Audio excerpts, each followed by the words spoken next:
हमारा वोट सबको चाहिए, लेकिन हमारी हिफाजत के लिए कोई आगे। सारी सियासी पार्टियों के लीडर कह रहे हैं कि वक्फ बिल खिलाफ है। बिल्कुल पाले हुए गुंडे, ये भेजे हुए कुत्ते हैं जो गलत हरकतें करते और बदनाम आलिम और मुसलमान है जिहादी होगा, मुसलमान है जालिम होगा, मुसलमान है नफरती होगा, मुसलमान है। लेकिन मुर्शिदाबाद पर सब सबक पढ़ाने ज्ञान देने आ गए। मैं इसकी सख्त निंदा मजम्मत कर दीदी को भी इस इजलास के जरिए मैं कहना चाहूंगा कि इसकी अदालत के जरिए जांच कराइए, इसलिए कि इसके अंदर से महक आ रही है कि हमारे बच्चों को बदनाम करने के लिए कोई साजिश रची गई। बलियावी की गुफ्तगू का 2-3 पार्ट होगा। दुनिया में किसी कुफ्र को किसी से कोई डर नहीं लगता, लेकिन तन्हा इस्लाम है जिसे सारे जमाने का कुफ्र कांप रहा है। तवज्जो चाहूं। आखिर वजह क्या है? जबकि मेरे पैगंबर सल्लल्लाहु अलैहि वसल्लम ने अपनी उम्मत को, अपने आशिकों को, अपने गुलामों को बदला लेने का कहीं भी तरबियत नहीं दी, फिर भी पूरी दुनिया में एक तूफान है, जिसको देखो उसी को इस्लाम से तकलीफ। और इस्लाम तन्हा मजहब है जिसको किसी से कोई दिक्कत और तकलीफ नहीं है। आखिर तकलीफ की वजह क्या है? तो इसी भारत में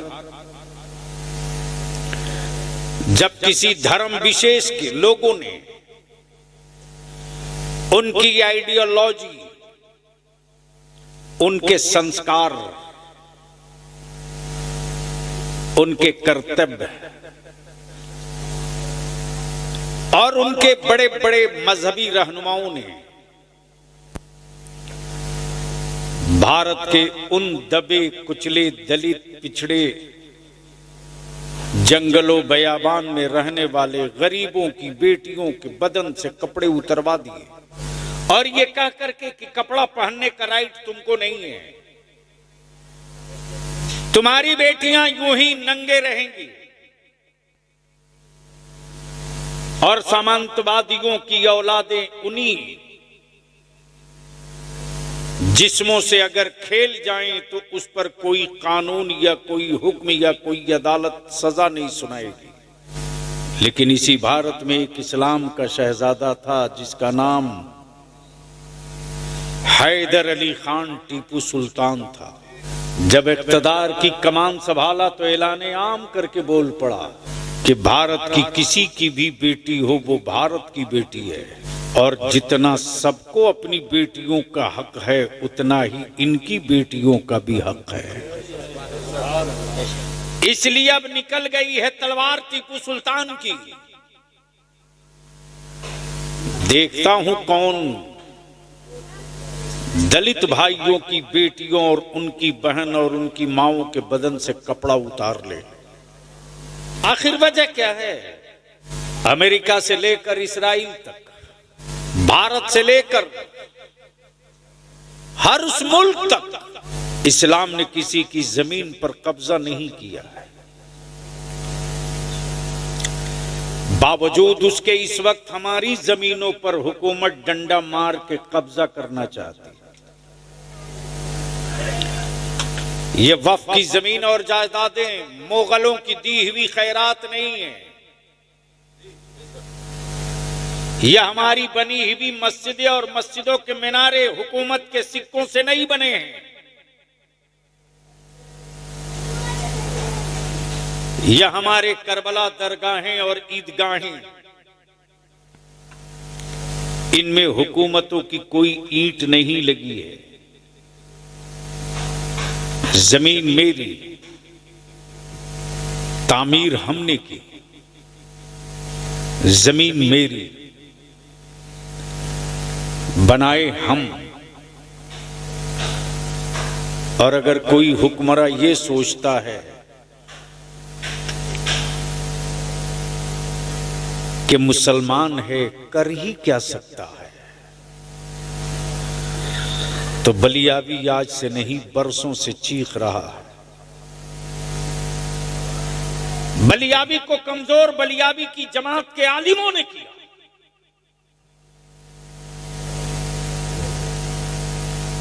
बीस साल पहले मैं बिहार, बंगाल, झारखंड, उड़ीसा में घूम घूम कर कहते रहा,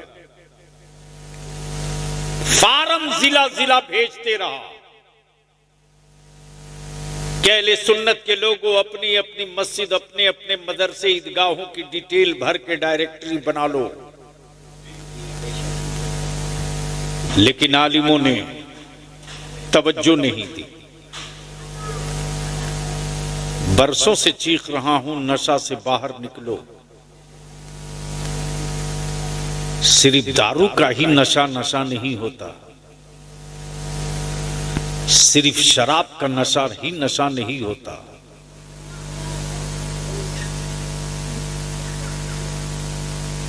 गफलत में अपनी नस्लों को छोड़कर जाना ये नशा से कम भी नहीं होता। वही किया। ए बेटा बैठ जाओ, बैठ जाओ बेटा, बैठ जाओ, क्यों खड़ी हो, या घर जाओ। जगह नहीं है शायद बच्चे को बैठने के लिए, कोई बात नहीं। इसलिए आज बलियावी की थोड़ी देर गुफ्तगू बड़ी संजीदगी से सुन लीजिए। मैं जानता हूं कि इस वक्त हमारे बच्चों को तरबूज बना दिया गया है। याद होगा इसी मालदा के कई इजलास में मैंने कहा था ये सेकुलरिज्म और कॉम्युनलिज्म धोखा है, धोखा। सबको हमसे सत्ता चाहिए, हमारे बच्चों का हक कोई नहीं देगा। हमारा वोट सबको चाहिए, लेकिन हमारी हिफाजत के लिए कोई आगे नहीं आए। सारी सियासी पार्टियों के लीडर कह रहे हैं कि वक्फ बिल खिलाफ है, बिल्कुल है। लेकिन अगर हमसे हमदर्दी है तो चाहे किसी भी सियासी पार्टी के लीडर हो, उसका गट्टा और कलाई पकड़कर बोलो कि हम तो जख्म खाए हैं, सड़कों पे निकलेंगे ही। तुम अपनी पार्टी के झंडा और बैनर के साथ गैर मुस्लिमों को लेकर प्रदर्शन करो तो मैं जानूंगा कि मेरे साथ हो। वरना जो हालात हैं वो ये हैं कि हमारे 50 से 55 बच्चे मुर्शिदाबाद एहतजाज में जेल चले गए।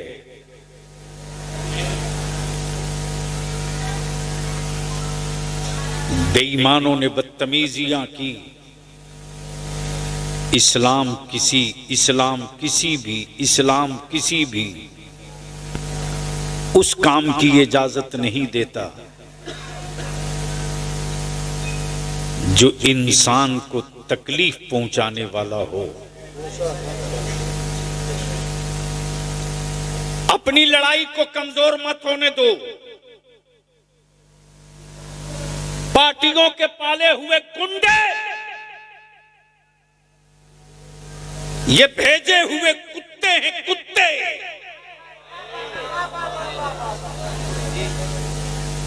जो गलत हरकतें करते और बदनाम आलिम और मुसलमान होता। इसलिए कि दुनिया का कुफ्र मेरे पैगंबर की तारीख पढ़ करके तब मातम कर रहा है।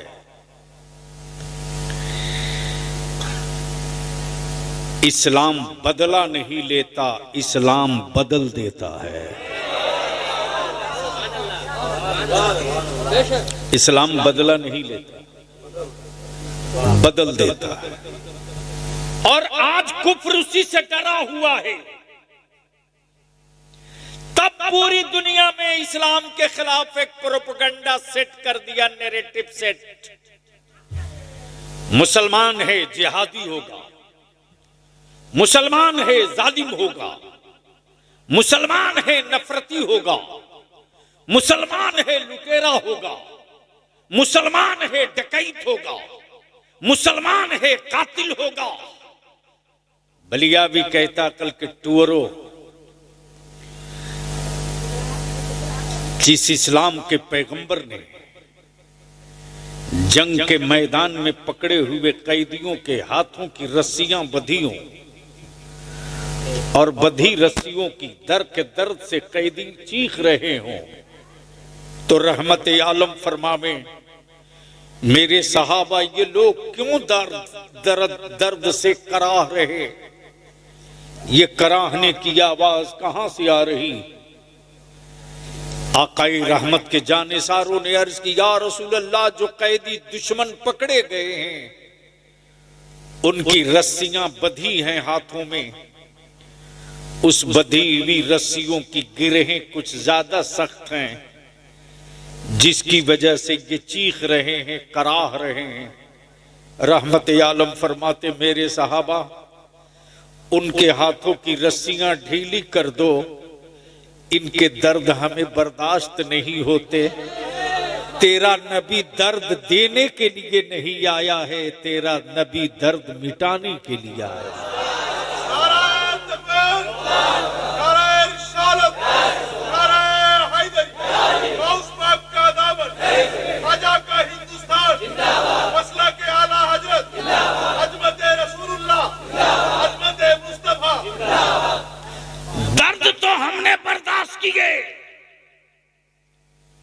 जंगे आजादी की लड़ाई का दर्द हमको मिला,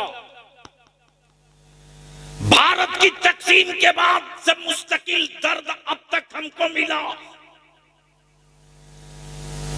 दर्द तो हम खाए हैं, लेकिन कभी भारत से गद्दारी नहीं की, कभी हिंदुस्तान से गद्दारी नहीं की। जब मुल्क में एक संविधान, एक कानून, जब एक आईन, एक संविधान, तो याद रखो हुक्मरानों, जो ईमान वाला शहादत का जाम पीकर अंग्रेजों को भगाना जानता है, वो ख्वाजा का गुलाम भारत को बचाना भी जानता है। नारे तकबीर, नारे तकबीर, नारे रिसालत। मेरे ख्वाजा का हिंदुस्तान, मेरे ख्वाजा का हिंदुस्तान। मसलक आला हजरत हजरत अल्लामा मौलाना गुलाम रसूल बलियावी साहब किबला। नारे तकबीर, नारे रिसालत। जख्म खाकर मुस्कुराते रहना, ये मेरे नबी की सुन्नत है। जख्म खाकर मुस्कुराते रहना, ये मेरे मुस्तफा की सुन्नत है। लेकिन बलियावी तो परेशान है यार, फेसबुक व्हाट्सएप पे कुछ मुल्ले हमारी औलादों को तख्ते मश्क बनाना जानते,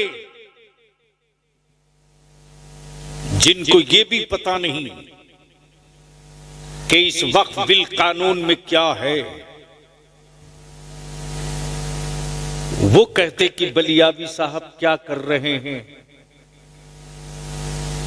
इनका ज़मीर कब जागेगा। और जब बलियावी कहता है कि 10 अप्रैल को मैंने मीटिंग बुलाई है, आपका ज़मीर जाग गया हो तो मीटिंग में तशरीफ लाइए, तो कोई जवाब नहीं आता। जो पहला काम है वो ये है कि हमको गैरों ने नहीं, अपनों ने लूटा है। चाहे हिंदुस्तान के बंगाल का वक्फ बोर्ड हो, या बिहार का हो, या यूपी का, या गुजरात का, या महाराष्ट्र का, या कहीं का, हर वक्फ बोर्ड का चेयरमैन मुसलमान था। हर वक्फ बोर्ड का, हर वक्फ की प्रॉपर्टी का मुतवल्ली मुसलमान था। फिर वक्फ की जमीनें बिकी कैसे, वक्फ की जमीनों को बेचा किसने? और जिसने बेचा उस पर कानूनी कार्रवाई करके जेल भेजा क्यों नहीं? बलियाबी को खूब पता है कि वक्फ बोर्ड में जो लोग बैठे हैं वो गैर मुस्लिम नहीं मुसलमान हैं। क्लर्क भी मुसलमान, किरानी भी मुसलमान। लेकिन अगर कोई चला जाए वक्फ बोर्ड में मस्जिद के काम से, मदरसे के काम से, दरगाह खानकाह के काम से, इमामबाड़ा करबला के काम से, तो वक्फ बोर्ड में बैठे हुए जो कर्मचारी हैं समझते हैं कि खुराक आ गई है, जितना नोच सकते हो इसको नोच के खा जाओ। इससे भी आप इनकार नहीं कर सकते। लेकिन लड़ाई तो होगी। अच्छा, एक बात मैं पूछूं कि लड़ाई समझ कर लड़नी चाहिए या बगैर समझे लड़नी चाहिए? जोर से बोलो ना। इतने बड़े मजमे में कोई एक आदमी है जो हमको समझा सके कि इस कानून में हमारे खिलाफ कौन कौन सा पॉइंट है?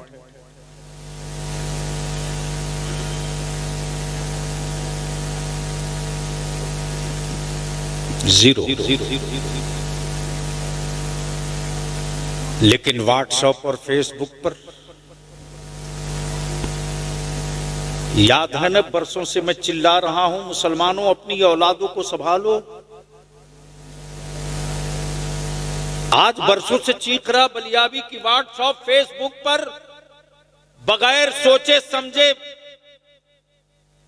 बगैर उसकी सच्चाई को जाने हुए शेयर करने वालों, मेरे अजीज बच्चों, तुम तो बर्बाद हो ही रहे हो। अपने माँ बाप, बूढ़े माँ बाप और घर और गांव को क्यों बर्बाद कर रहे हो? तुमने तो सोचा कि मैंने फला दोस्त को भेज दिया है, लेकिन शायद तुझे पता नहीं कि तेरे दोस्त के यहां जाने से पहले पहले उस तक पहुंच गया है जिसके जिम्मे एक ही काम है कि मेरा निशान कैसे मिटेगा, मेरे बच्चों को दहशतगर्द कहने का मौका कब मिलेगा। यूपी में बुलडोजर नंगा नाचे, कोई कानून नहीं, एक हरामखोर नहीं बोला ये जुल्म है।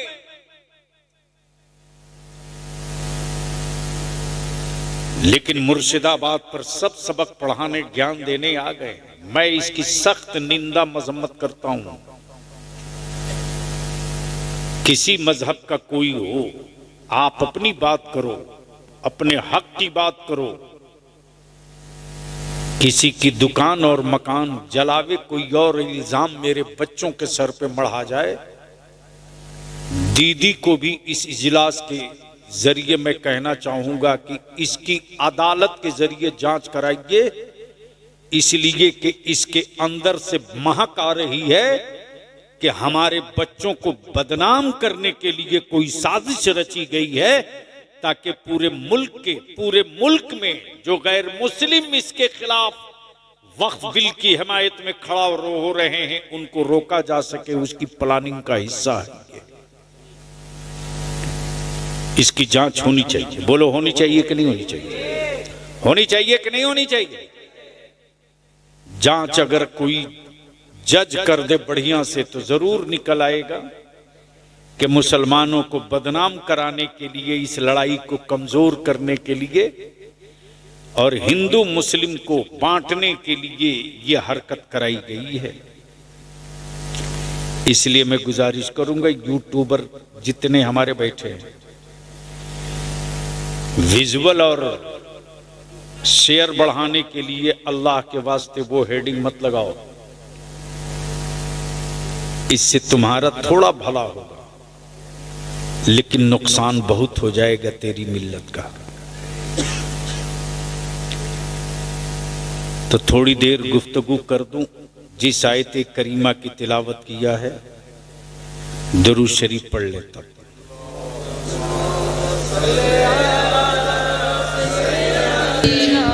माँ